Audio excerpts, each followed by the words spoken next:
سلامونه ملګرو، زه ورور راغیم او تاسو ته د یوې نوې ویډیو سره راغلی یم. سړکونه، موټرونه، ځلېدونکي ښارونه، هر څه ناڅاپه ودرېدل. کله چې عربي هیوادونو د 1973 کال د اکتوبر په میاشت کې د عربو او اسرائیلو د جګړې له امله د خامو تیلو صادرات بند کړل. نږدې نیمه نړۍ ودرېدله. د خامو تیلو بیې په ناڅاپي ډول سره څو چنده لوړې شولې. د پټرولو، ډیزلو او غازو بیې اسمان ته وختلې. د خلکو ژوند ودرېدی. د امریکا په څیر د سترو هیوادونو اقتصاد د ړنګېدو پر غاړه باندې ودرېدی. فابریکې بندېدلې او لویې د تیلو کمپنۍ هم د ماتېدو له خطر سره مخ وې. دې پیښې نړۍ ته وښودله چې د تیلو رښتینی ځواک څه دی. له همدې ځایه خلکو درک کړل چې ولې خام تیل تور زر بلل کېږي. په رښتیا هم د دې ارزښت د سرو زرو څخه هم کم نه دی. خو کله مو دا فکر کړی دی چې خام تیل لومړی ځل چیرته او څنګه پیدا شول؟ خلکو سلګونه کاله مخکې څنګه ژوند کوي کله چې تیل نه و او د تیلو بیې په دنیا کې څوک کنټرولوي؟ د تیلو تاریخ ډیر پخوانی دی. خام تیل د میلیونونو کلونو په اوږدو کې د عضوي موادو د بدلېدو له امله هایدروکاربنونو ته جوړیږي. عموما دا تیل د ځمکې لاندې د زیرمو په ډول دی، خو کله کله د ځمکې پر سر هم ښکاره کیږي. له همدې امله لرغونو تمدنونو هم د تیلو په اړه باندې معلومات درلودل.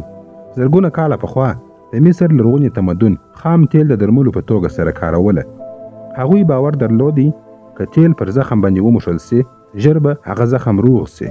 په 347 میلادي کال کې په چین کې د تیلو څاګانې وکیندل شولې چې شاوخوا 240 متره ژوروالی یې درلودی. دا څاګانې د بانس لستونو او نورو وسایلو په وسیله سره کیندل کېدلې. هغه وخت څوک نه پوهېدی چې په راتلونکي کې به دا خام تیل تور زر وګرځېږي. هغه غلیظ مایع چې له دې څاګانو څخه راوتله په اسانۍ سره سوځېدله. نو په هغه وخت کې خام تیل د مالګې د جوړولو لپاره کارېدله. د بانس پایپونه لګېدلي وه او تیل د مالګې فارمونو ته رسول کېدل. کله چې په 9مه پیړۍ کې په جاپان کې خام تیل پیدا شول، خلکو ورته سوځېدونکي اوبه هم ویلې. په 9مه پیړۍ کې د آذربایجان په سیمه کې تیل لکه اوبه له ځمکې څخه راووتل. په 12مه پیړۍ کې ایټالوي سیلاني مارکو پولو د کاسپین سمندر پر غاړه د باکو په سیمه کې د حالت ولیدي. سره له دې چې تر 15مې پیړۍ پورې دا تیل په پراخه کچه نه کارېدله. خلک لا هم نه پوهېدل چې دا د شپې د رڼا لپاره کارېدلی سي. خلک به په شپه کې له کوره څخه نه وتل. که به اړ سول نو بېلابېلې طریقې یې د رڼا لپاره کارولې.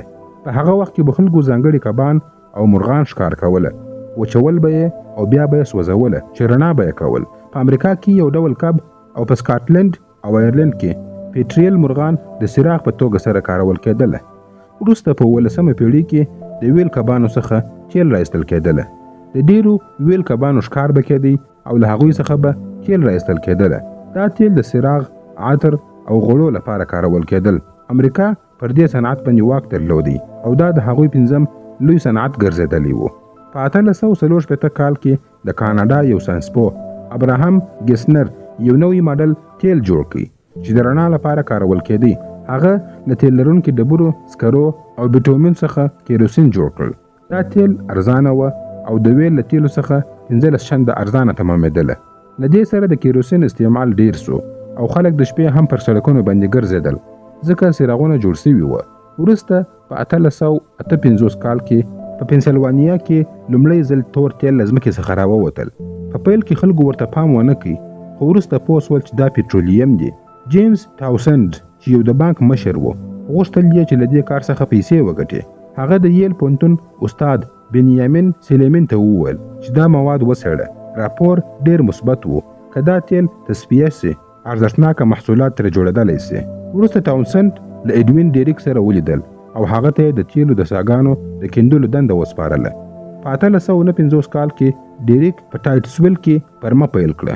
خلکو به ورته لیونی ډیریک ویل ځکه کار یې سخت و. خو بالاخره د اګست پر 28مه نیټه باندې په 9 فوټه ژوروالي کې تیل راووتل. دا د نړۍ لومړی عصري د تیلو ساه و. ژر دا خبر په نړۍ کې خپور سو او په سیمه کې د تیلو استخراج پیل سو. دا ښار وروسته د اویل سیټي په نوم سره وبلل سو. په لومړي سر کې 4500 بیلره تیل تولیدېدله، خو یوازې په 4 کلونو کې دا شمیر 10 لکه بیلرو ته ورسېدی. له دې وروسته په ټول امریکا کې د تیلو انقلاب پیل سو. په کالیفورنیا، اوکلاهوما او ټکساس کې هم څاګان وکیندل شول.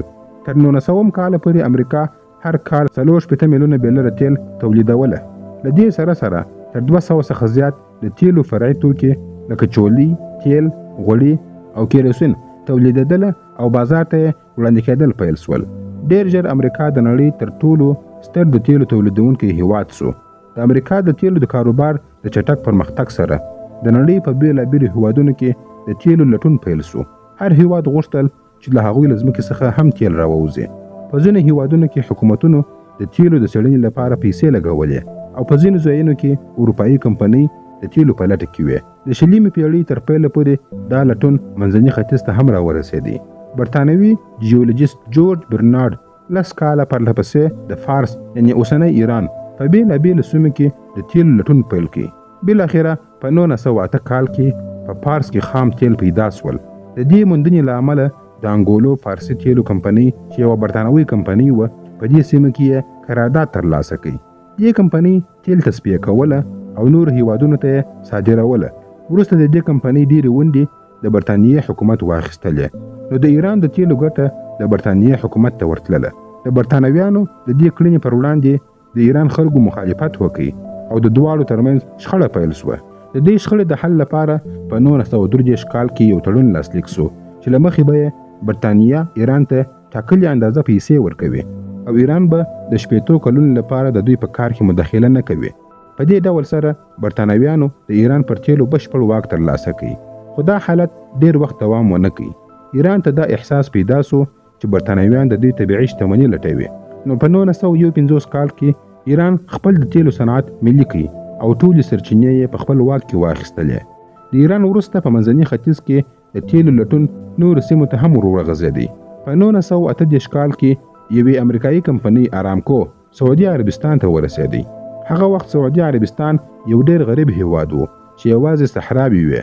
خلکو یوازې خرما کرلې او ډېر خلک د کار لپاره نور هیوادونو ته تلل.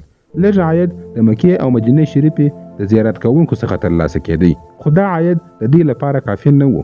د لومړۍ نړیوالې جګړې وروسته یو انجینر فرانک هولمز د سعودي عربستان د تیلو امکان یاد کړی و.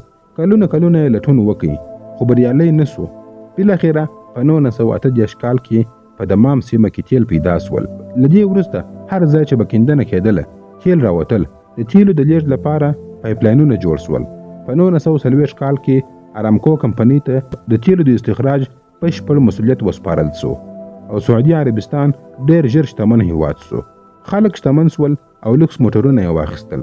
د راپورونو له مخې تر 2014 کاله پورې شاوخوا 9 میلیارده بیلره تیل استخراج شوي وو او په 2014 کال کې اټکل شوی وو چې 280 میلیارده بیلره تیل نور هم شته. همدارنګه د 19مې پیړۍ تر پایه پورې په روسیه او نور هیوادونو کې هم د تیلو موندل پیل شول. هغه هیوادونه چې تیل یې درلودله اقتصاد یې پر همدې ولاړ و. هیوادونو هڅه کوله چې زیات تیل استخراج او صادر کړي. کله چې عرضه زیاته او تقاضا کمه وه هیوادونو به په ارزانه بیه سره تیل خرڅوله. دا سیالي زیاته سوه او تولیدونکو هیوادونو ته تاوان ورسېدی. له همدې امله په 1980 کال کې په بغداد کې 5 هیوادونو وینزویلا، سعودي عربستان، کویت، عراق او ایران یو سازمان جوړ کړي چې اوپیک بلل کېږي. وروسته نور هیوادونه هم ورسره یو ځای شول او د دې هیوادونو شمیر 14 ته ورسېدی. اوپیک د تیلو تولید او بیې ټاکي. امریکا او روسیه له دې سازمان څخه جلا پاتې شول، خو په 2014 کال کې له اوپیک سره د ځینو نورو هیوادونو په ګډون یو تړون لاسلیک شو چې د اوپیک پلس په نوم سره وبلل شو. د تیلو د تولید له زیاتېدو سره ماشینونه او موټرونه هم زیات شول. خو په 1973 کال کې د انرژي لوی بحران رامنځته شو. اوپیک هیوادونو امریکا، جاپان او لویدیځې اروپا ته د تیلو صادرات بند کړل. دا د نړۍ لومړی لوی د تیلو بحران و. په هغه وختونو کې دغه هیوادونو د نړۍ د ټولو خامو تیلو نږدې نیمایي مصرف کوي، خو دوی دا پرېکړه په یوه شپه کې ونه کړه. په هماغه وخت کې د یوم کیپور جګړه روانه وه. سوریه او مصر د اسرائیلو سره په جګړه کې وه. عربي هیوادونه تل د اسرائیلو مخالف وه، خو لویدیځ هیوادونه لکه امریکا او جاپان په دې جګړه کې د اسرائیلو ملاتړ کوي. له همدې امله اوپیک پر دغه هیوادونو د تیلو صادراتو بندیز ولګوي. په پیل کې دا بندیز یوازې پر کاناډا، جاپان، هالند، برتانیې او امریکا محدود و، ځکه چې دغه هیوادونو په ښکاره د اسرائیلو ملاتړ کوي. خو وروسته ورو ورو نور هیوادونه هم پکې شامل سول. وروسته پرتګال او سویلي افریقا هم په دې لیست کې شامل سول او هلته د تیلو عرضه بنده سوه چې له امله یې د امریکا په څیر لوی اقتصادونه هم د له منځه تلو په حال کې وه. که څه هم دا جګړه شاوخوا صرف 3 اونۍ روانه وه، خو د هغې اغیزې په ټوله نړۍ کې ډېرې ژورې او ناڅاپي وې. په نړیواله کچه کې د تیلو بحران دومره شدید سو چې یوازې په 4 میاشتو کې یعنې د 1940 کال تر مارچه پورې د تیلو بیه له $3 څخه شاوخوا $12 ته پورته سوه. په همدې مهال په 1940 کال کې امریکا د هغو دیشو پرمختیایي هیوادونو یو لیست جوړ کړي چې له دې بحران څخه تر ټولو ډېر اغیزمن سوي وه او هندوستان د دې لیست په سر کې و. وروسته وضعیت لږ ښه سو، خو څو کاله وروسته په 1990 کال کې بیا یو بل لوی د تیلو بحران رامنځته سو چې اصلي لامل یې د ایران انقلاب و. په ایران کې سخت ټولنیز ګډوډۍ رامنځته سو او د دې له امله د ایران د تیلو صنعت ته سخت زیان ورسېدی. د تیلو تولید کم سو چې له امله یې په نړیوال بازار کې تقاضا ډېره سوه او بیې لوړې سوې. وروسته د ایران او عراق جګړه پیل سوه او وضعیت لا پسې خراب سو. تر 1980 کاله پورې د تیلو بیه $20 ته ورسېدله. په 2020 کال کې د تاریخ لپاره لومړی ځل د خامو تیلو بیه منفي سوه. په اپریل 2020 کې تیل شاوخوا $18 وه، خو په می میاشت کې بیه تر منفي $18 پورې راولوېدله. د دې ناڅاپي کمښت اصلي لامل کرونا وه. په ټوله نړۍ کې صنعتونه وتړل سول، خلک په کورونو کې بند پاته سول او د تیلو واردونکو هیوادونو خپل واردات کم کړل. د دې له امله د تیلو صادرونکو هیوادونو اقتصاد هم کمزوري سو. وروسته د اوپیک د هیوادونو غونډه وسوه او پریکړه وسوه چې تولید به کم کړي تر څو بیې باثباته پاته سي. اوپیک له خپلو متحدینو سره یعنی اوپیک پلس هیوادونه هم وغوښتل چې تولید را کم کړي، خو روسیې دا خبره ونه منله او خپل تولید یې نور هم پسې زیات کړي. د زیاتې عرضې له امله بیې نورې هم راولوېدلې او د تیلو بازار سخت زیانمن سو. له دې سره د اوپیک او روسیې ترمنځ اتحاد هم پای ته ورسېدی. دا رښتیا ده چې که په نړۍ کې تیل نه وای نو نړۍ به دومره پرمختللې نه وای، صنعت به دومره چټک پرمختګ نه وای کړی او داسې بنسټیزې اسانتیاوې به نن نه وای موجودې. خو د تیلو یو تور اړخ هم سته. د تیلو او غازو صنعتونه خطرناکه ککړتیا رامنځته کوي چې چاپیریال ته خورا زیان ورسوي. په هغو سیمو کې چې تیل تولیدیږي د پایپونو د ماتېدو له امله اوبه ډېرې ککړېږي چې د څښاک اوبه خرابوي. له دې امله د اوبو ټول ژوندي موجودات له منځه ځي. همدارنګه د تیلو د لټون لپاره لوی ځنګلونه پرې کېږي چې وحشي حیوانات له منځه وړي. د تیلو د تصفیې پر مهال د راوتلو ککړو موادو له امله خاوره هم زیانمنه کېږي. له همدې امله د نړۍ ډېر هیوادونه اوس د بیا نوي کېدونکې انرژي پر لور باندې روان دي. برقي موټرونه په چټکۍ سره بازار ته راځي. حتی هغه هیوادونه لکه ناروې چې د تیلو له پلوه پر ځان بسیا دي خو بیا هم برقي موټرونه کاروي. ملګرو، اوس هم په دنیا کې د تیلو قیمتونه لوړ روان دي او دا به وروسته موږ ته معلومه سي څه پیښیږي او پر دنیا باندې څه اغیزه کوي. تاسو هم خپل نظرونه په کمنټ کې راسره شریک کړئ. که مو ویډیو خوښه شوې وي ویډیو لایک او شیر کړئ. زموږ یوټیوب چینل هم سبسکرایب کړئ. تر بلې ویډیو پورې مو الله مل شه. مننه.